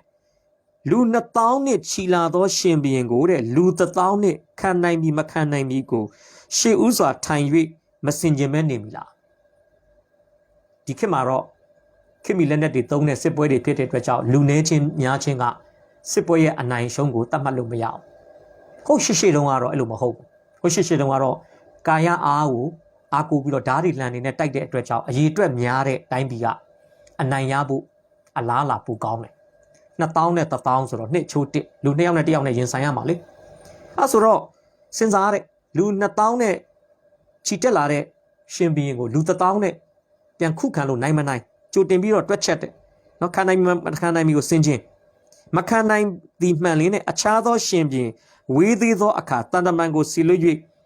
စစ်ငိမ့်မိအကြောင်းတောင်းပန်တတ်သည်မဟုတ်လောအဝေးမှာကလေးကတန်တမန်ကိုလှုပ်ပြီးစစ်ပြင်ငိမ့်ရင်တတ်တာဒါမှမဟုတ်ရင်လည်းနိုင်မယ်မနိုင်မယ်မတွက်ချက်ပဲနဲ့ခုခံပြီးမှစစ်ရှုံးမှအလံဖြူထောင်ရင်တော့ကျွန်တော်သိချတယ်အသက်ဖြတ်ခံရနိုင်တယ်မသက်ဖြတ်မခံရရင်တော့အကြီးကျယ်ညှင်းဆဲခံရမှာကျွန်တော်ပြောချင်တာအစာအုပ်ဆောင်ရင်လည်းကြိုတင်တွက်ချက်ဖို့လိုတယ်စစ်ပွဲတစ်ပွဲကိုအစားပြုမယ်ဆိုရင်လည်းကြိုတင်တွက်ချက်ဖို့လိုတယ်အဲ့ဒီအဖြစ်အပျက်တစ်ခုနဲ့ချိတ်ဆက်ပြီးအရှင်ရှုကပါပြောလဲထိုနည်းတူဒီလိုပဲတဲ့သင်တို့တွင်အကျဉ်သူသည်မိမိ၌ရှိသမျှကိုမစွန့်ဘဲနေ၏ထိုသူသည်ငါတပည့်မဖြစ်နိုင်ရာပြတ်သားတယ်နော်ပြောချင်တာပါလေတပည့်တော်ဖြစ်ချင်တဲ့သူလဲငါစောကပြောသလိုရှိသမျှကိုစွန့်နိုင်မှတပည့်တော်လုပ်ပါရှိသမျှကိုမစွန့်နိုင်ဘဲနဲ့တပည့်တော်မလုံးနဲ့လို့အရှင်ရှုကတပည့်တော်တယောက်ပေးရမယ့်အဖိုးခါတွေကိုဂျိုတင်တွက်ချက်ခိုင်းတာဖြစ်ပါတယ်တကယ်တော့ပေတရုတို့ကခရစ်တော်နောက်တော့လိုက်နေပြီလေ 3နှစ်ကျော်ဘာလို့ကျွန်တော်ပြောပြီးပြီလေခရစ်တော်ကားတိုင်းတက်ဖို့အများဆုံး10ရက်လောက်ပဲလိုတော့တယ်ဒါဆိုရင်ပေထုတို့ဟာလာတပည့်တော်တတိုက်အရှင်ရှုနောက်လိုက်လာတာ3နှစ်ကျော်ရှိနေပြီနော်ဘိုက်ခွန်နေစွန့်တယ်မိဘတွေစွန့်တယ်သူငါးတွေကိုစွန့်တယ်လေစွန့်တယ်စသည်ဖြင့်စွန့်ခဲ့ကြပြီ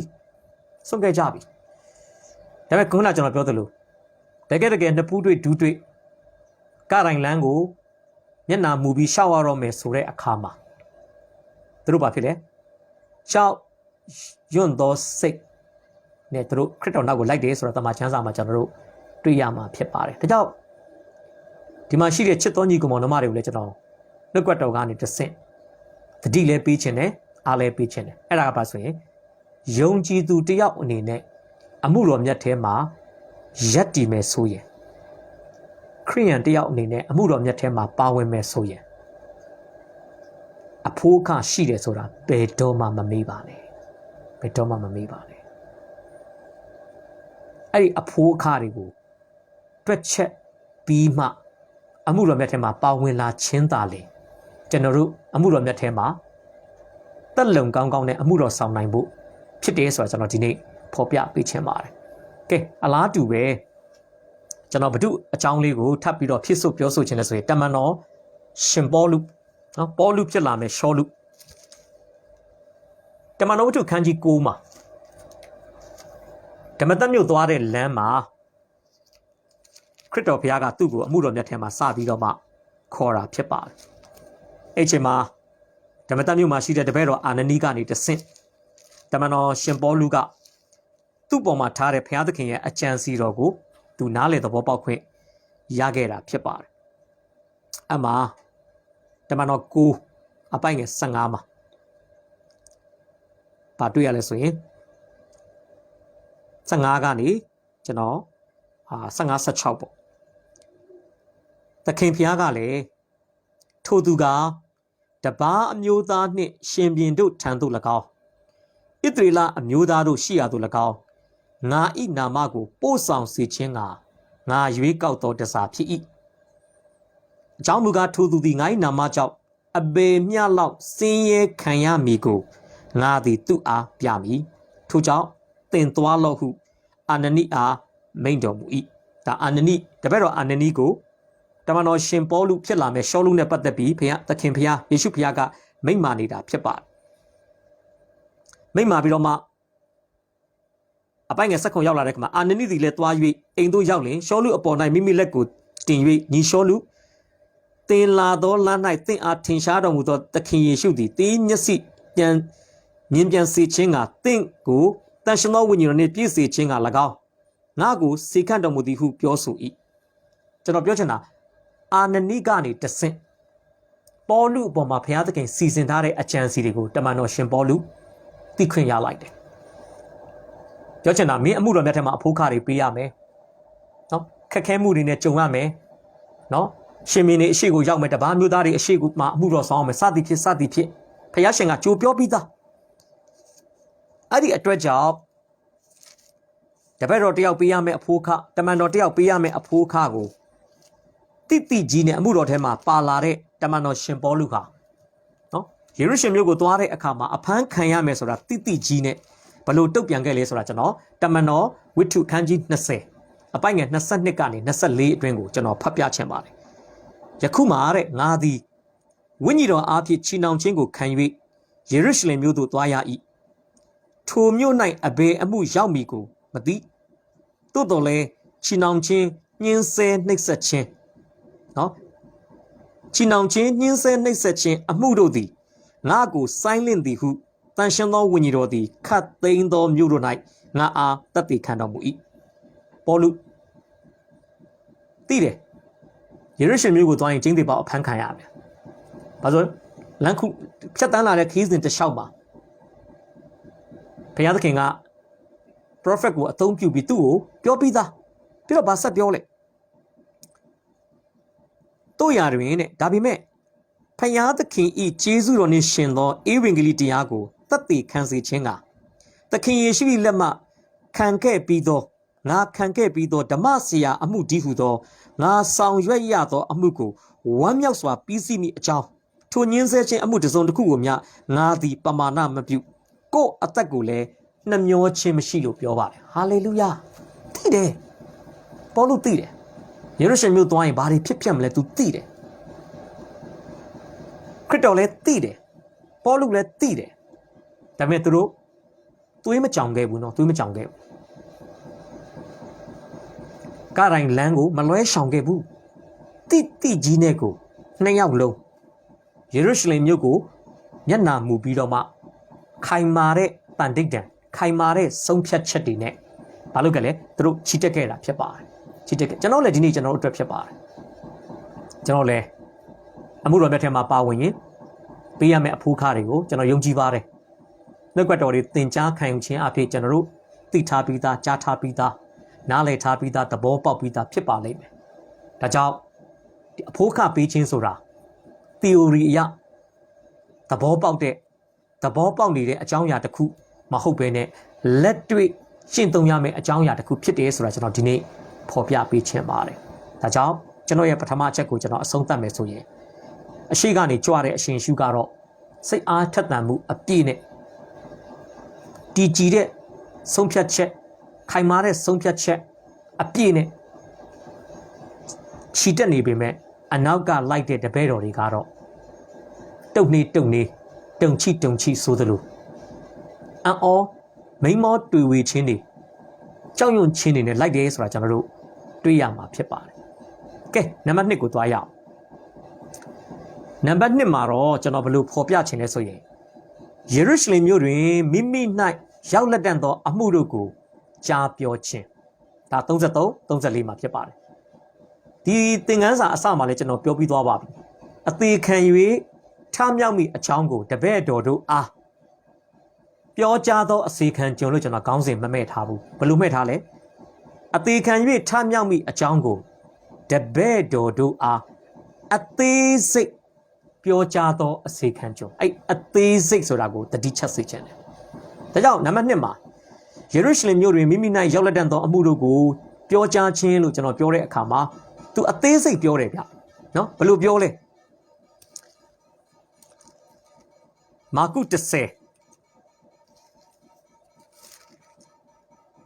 10အပိုင်ငယ်33မှာအပိုင်ငယ်32မှာငါတို့သည်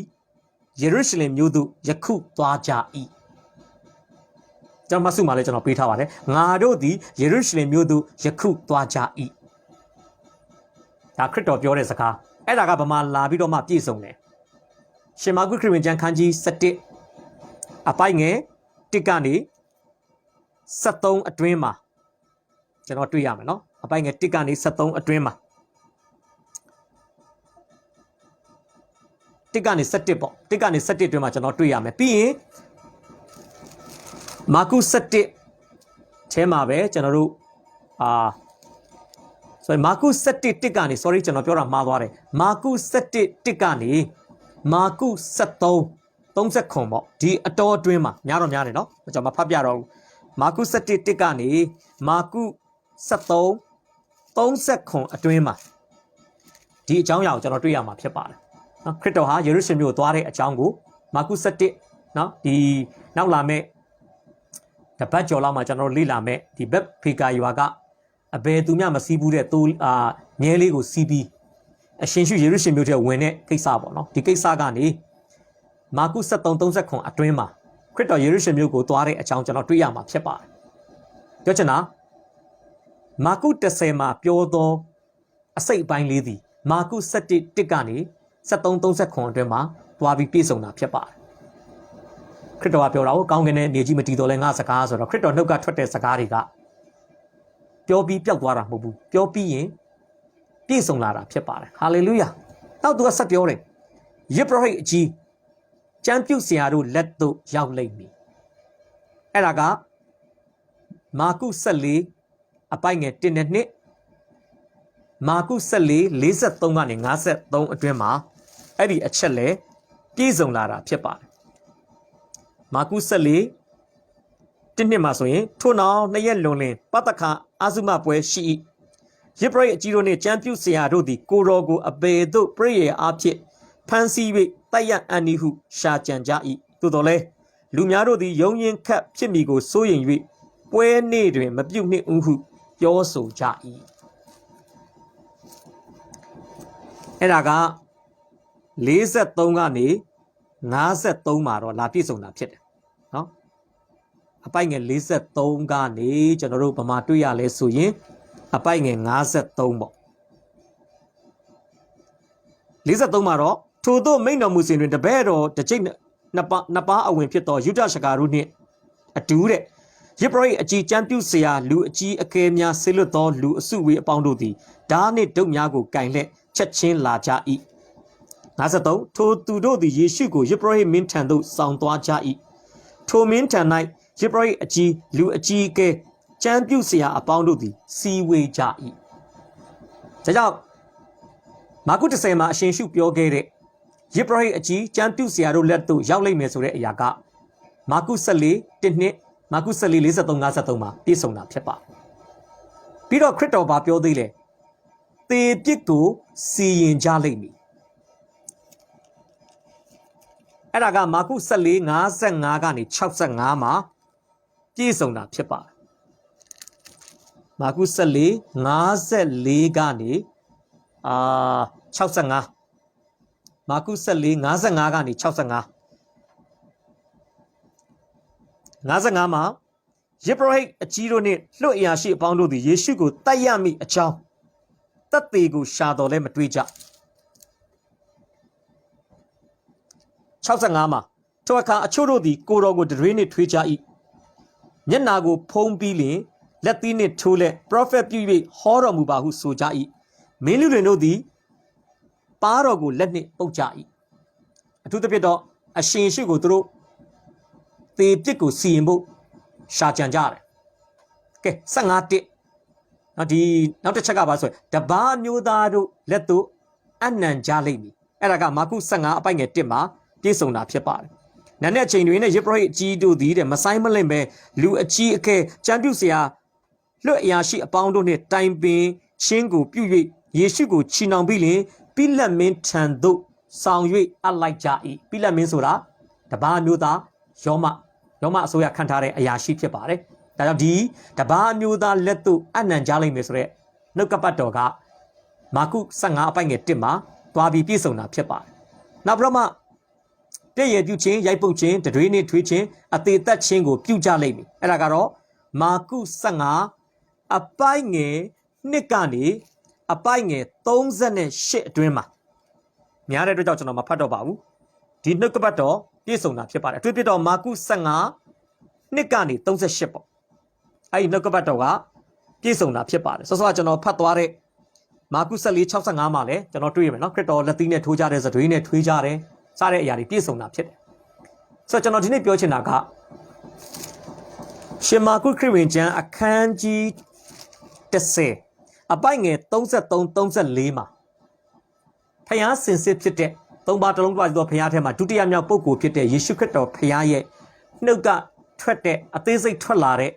ယေရုရှလင်မြို့မှာသူတွေ့ကြုံရမယ့်ကိစ္စတွေဟာနော်အပိုက်ငယ်နှစ်ပိုက်ထဲမှာသူပြောတာဖြစ်ပေမဲ့ရှင်မောင်ခရစ်ကျမ်းအခန်းကြီး17ကနေ15အတွင်းမှာ17 12 13 14 15အခန်းကြီး9ခန်းပေါ့အခန်းကြီး9ခန်းအတွင်းမှာအရှင်ရှုမိတ်မွက်ခဲ့တဲ့အပိုက်ငယ်နှစ်ပိုက်ထဲမှာပါတဲ့အချက်အလက်တွေဒီမှာတော့အချက်အလက်9ခုရှိတယ်အဲ့ဒီ9ခုလုံးကတဖြည်းဖြည်းချင်းပြည့်စုံလာတာဖြစ်ပါတယ်ဒါချက်တော်မိတ်ဆွေဓမ္မောင်းကာလမှာအရှင်ရှုနဲ့ပတ်သက်ပြီးတော့မှပြုထားသမျှ prophet ပြုချက်တွေအရှင်ရှုတက်တော်ထင်ရှားရှိစဉ်ကာလမှာတစ်ချက်ပြီးတစ်ချက်ပြည့်စုံခဲ့တာဖြစ်ပါတယ်ဟာလေလုယာဒါကြောင့်ခရစ်တော်ဘုရားကိုယ်တိုင်ပါပြောလဲကောင်းကင်နဲ့မြေကြီးမတည်တော်လဲငါစကားတည်လိမ့်မယ်ခရစ်တော်နှုတ်ကထွက်တဲ့စကားလုံးတိုင်းဟာအချိန်တန်ရင်ပြည့်စုံချိန်လည်းမရွေ့ဘဲနဲ့ပြည့်စုံစမြဲပြည့်စုံတာပဲဖြစ်ပါတယ်ဒီကျွန်တော်တို့လည်းဒီနေ့စဉ်းစားရအောင်နေ့စဉ်ကျွန်တော်တို့အသက်တာမှာနော်ရင်ဆိုင်ကြုံတွေ့နေရတဲ့လောကဓာတ်တွေပြဿနာတွေကိုကျွန်တော်တို့စိုင်ပြိုင်တက်နိုင်ဖို့ရင်ဆိုင်ကြော်လွှားနိုင်ဖို့အတွက်ဘာလိုအပ်လဲလုံလောက်တဲ့ဘုရားသခင်ရဲ့နှုတ်ထွက်တဲ့တရားစကားလုံလောက်လိုအပ်တယ်ဆိုတာကျွန်တော်ဒီနေ့ဖော်ပြပေးချင်ပါတယ်ကျွန်တော်တို့အားလုံးအတွက်နော်ဘ ဘယ်အသက်အရွယ်ပဲဖြစ်ဖြစ်ဘယ်မြို့မှာပဲနေအားလုံးအတွက်ဟလာဘလို့ခေါ်မလဲယုံကြည်သူတိုင်းလက်တွေ့ကျင့်လဲကျင့်သုံးလို့ရတဲ့ယေရှုခရစ်တော်ဖခင်ရဲ့တည်င်းစကားလေးကိုကျွန်တော်အရောက်တိုင်းကိုမေတ္တာနဲ့ဖော်ပြပေးချင်ပါတယ်အဲ့ဒါကတော့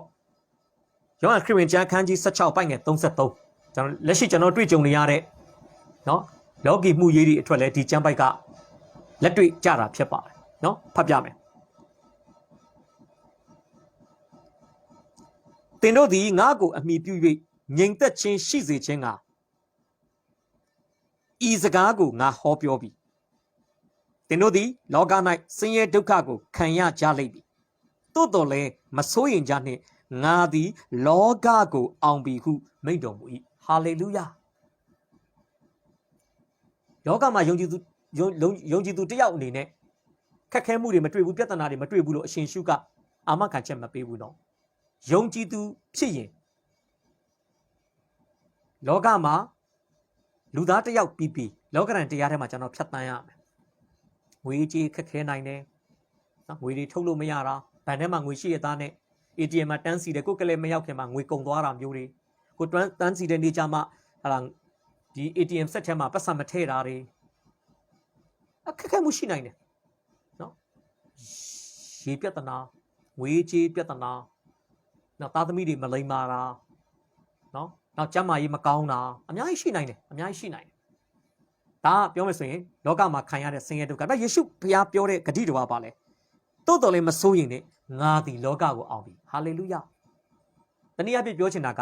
အပြစ်ပွားများသည့်အရာမှာယေရှုတော်ကြွယ်ဝသလိုပဲကျွန်တော်မှာရှိသမျှပြဿနာပေါင်း16000ထက်ပြဿနာတွေကိုဖြေရှင်းပေးမယ်အရှင်ယေရှုရဲ့တိကျလုံလောက်တဲ့အဖြေကတာ၍ကြီးမားနေတာဖြစ်ပါတယ်ဘုရားရှင်နာမပုံကြည်ပါစေဒါကြောင့်ခရစ်တော်ပြောသမျှစကားဟာပြည့်စုံတယ်ယေရုရှလင်မြို့မှာဒါတွေဖြစ်မယ်လို့သူပြောတယ်အကုန်လုံးပြည့်စုံတယ်အခုလေမစိုးရင်လည်းငါဒီလောကကိုအောင်ပြီလို့ပြောတဲ့စကားဟာလေနေ့စဉ်ပြည့်စုံတာမက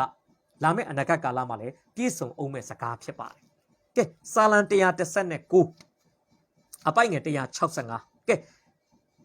ယောဟန်ခရစ်ဝင်ကျမ်းခန်းကြီး16အပိုက်ငယ်33မှာယေရှုခရစ်တော်ဖျားပြောထားတဲ့နော်မစိုးရင်လည်းငါဟာလောကကိုအောင်ပြီဆိုတဲ့စကားကိုကျွန်တော်တို့ယုံကြည်စိတ်ချမှုရှိမယ်ဆိုရင်ကျွန်တော်အသက်တာမှာခံစားရမယ့်အရာပါလေတရားတော်ကိုနှစ်သက်သောသူတို့၌ကြီးစွာသောညီဝတ်ခြင်းရှိပါ၏သူတို့စိတ်ပြည့်စရာအကြောင်းမရှိပါဟာလေလုယာတရားတော်ဆိုတဲ့ဘုရားစကားဘုရားရဲ့နှုတ်ကပတ်တော်ကိုနှစ်သက်သဘောကျတဲ့သူတွေအတွက်တော့ကျမ်းစာပါကလည်းကြီးစွာသောညီဝတ်ခြင်းမိန်မောတွေ့ဝေခြင်းနဲ့ကြောက်ရွံ့တဲ့စိတ်မဟုတ်ဘူးနော်ကြီးစွာသောညီဝတ်ခြင်းဒါကျွန်တော်ယုံကြည်ပါတယ်အကယ်၍ပေတရုမှစ၍တမန်တော်များသည်အရှင်ရှုပြောခဲ့တဲ့အသေးခံတော်မူခြင်းအကြောင်းသာမကအရှင်ရှုပြောခဲ့တဲ့ထမြောက်ခြင်းအကြောင်းကိုသာသူတို့ရှင်းရှင်းလင်းလင်းသဘောပေါက်ခဲ့မယ်ဆိုရင်ခရစ်တော်နောက်ကိုသူတို့ကြောက်ရွံ့သောစိတ်နဲ့လိုက်เสียအကြောင်းမရှိဘူးတကယ်ကိုရင်းရင်ချင်းအပြစ်ထက်သန်မှုအပြစ်နဲ့သူတို့လိုက်မှာဖြစ်ပါတယ်ဒီကျွန်တော်လည်းဒီစဉ်းစားရအောင်ချီဆောင်ခြင်းတွေမရောက်မချင်းကျွန်တော်တို့ခရစ်တော်နောက်ကိုကျွန်တော်တို့ကိုယ်ကားတိုင်းထမ်းပြီးတော့ဆက်လိုက်နေရမှာဖြစ်ပါတယ်အားလုံးသိပါတယ်ကားတိုင်းလမ်းဆိုတာတက်တောက်တက်တာရှိတဲ့လမ်းတော့မဟုတ်ဘူး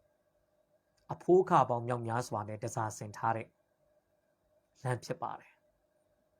ဒါပေမဲ့ကားတိုင်းလမ်းမှာကျွန်တော်တို့ရှောက်လန်းခဲ့သမျှအဖိုးအခပေးခဲ့သမျှအရာအလုံးဟာကားတိုင်းကိုကြော်ဖြတ်ပြီးတဲ့တနေ့သာရကာလရောက်တဲ့တနေ့မှာတော့ဒီအရာတွေအားလုံးဟာဘုံအသေးအနေနဲ့အသွင်ပြောင်းသွားမှာဖြစ်ပါတယ်ဟာလေလုယာဒါကြောင့်ကားတိုင်းပေးရမယ်ကားတိုင်းကြောင့်ပေးရမယ်အဖိုးခါလောက်ကိုတွက်ချက်ပြီးတော့စိတ်တက်ကြနေဖို့မဟုတ်ဘဲနဲ့ကားတိုင်းရဲ့တစ်ဖက်မှာဘုရားသခင်ပြင်ဆင်ထားတဲ့သာရဘုံအသေးကိုဟာလာယုံကြည်ခြင်းနဲ့ကြိုတင်ခံစားပြီးတော့မှဘုရားသခင်ပေါ်မှာစိတ်ချမှုအပြည့်နဲ့အမှုတော်မြတ်ထဲမှာပါဝင်ပြည့်စက်တဲ့သူတွေဖြစ်ဖို့ကျွန်တော်ဒီနေ့ဖော်ပြပေးခြင်းပါတယ်သင်ခန်းစာကိုဏိကုံးချုပ်မယ်ဆိုရင်အရှင်ရှုယေရုရှလင်မြို့ကိုကြွချီတဲ့အခါမှာအရှင်ရှုဥဆောင်သွားတဲ့အရှင်ရှုရဲ့ပုံသက်တွေဟာကျွန်တော်တို့အတွက်လုံလောက်တဲ့ပုံသက်တွေဖြစ်ပါတယ်။ဘာလို့လဲသူဟာကားတိုင်းကိုမမြင်ဘူးကားတိုင်းကိုကြော်ပြီးကောင်းကင်မှာရှိတဲ့ ဘုံအသေးကိုသူကြော်မြင်ခဲ့တာဖြစ်ပါတယ်ကြိုမြင်ခဲ့တာဖြစ်ပါဒါကြောင့်ကားတိုင်းလမ်းကိုစိတ်ပြတန်းပြီးတော့သူရှောက်လန်းနိုင်ခဲ့တယ်ဒီကျွန်တော်တို့လည်းလက်တလောတွေ့နေရတဲ့အာဂန္တုသဘောတဘာဝနဲ့ပြည့်စုံနေတဲ့လောကရန်ရိုက်ခတ်မှုတွေကိုပမာဏမပြုဘဲနဲ့လောကရန်ရိုက်ခတ်မှုတွေရဲ့တစ်ဖက်လောကရန်ရိုက်ခတ်မှုတွေရဲ့အထက်မှာရှိတဲ့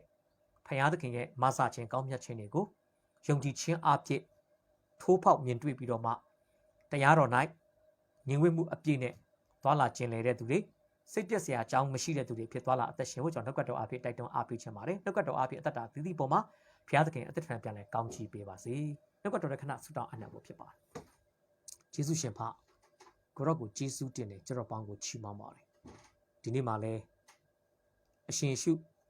သူ့ရဲ့အသေးခံမဲ့အကြောင်းထမြောက်မဲ့အကြောင်းကိုပြောကြားခဲ့တဲ့အကြောင်းအရာပေါ်မှာတို့အခြေပြုပြီးတော့မှတပည့်တော်တယောက်ဖြစ်ခြင်းဟာအဖိုးအခပေးခြင်းနဲ့ပေါင်းစပ်ထားတဲ့အရာဖြစ်ကြောင်းဒီအဖိုးအခပေးခြင်းတွေဟာပျောက်ဆုံးသွားမဲ့အရာတွေလေးလင်းသွားမဲ့အရာတွေမဟုတ်ဘဲနဲ့သာရကာလမှာပြန်လည်မြင်တွေ့ရမယ့်အရာတွေဖြစ်ကြောင်းနှုတ်ကပတ်တော်အဖြစ်အတိပေးသောကြောင့်စိတ်ချမှုပေးသောကြောင့်ဝိညာဉ်ပိုင်းဆိုင်ရာအသက်တာကိုပြန်လဲတတိပေးသောကြောင့်အားပေးသောကြောင့်ကိုရောကိုယေရှုတင်တယ်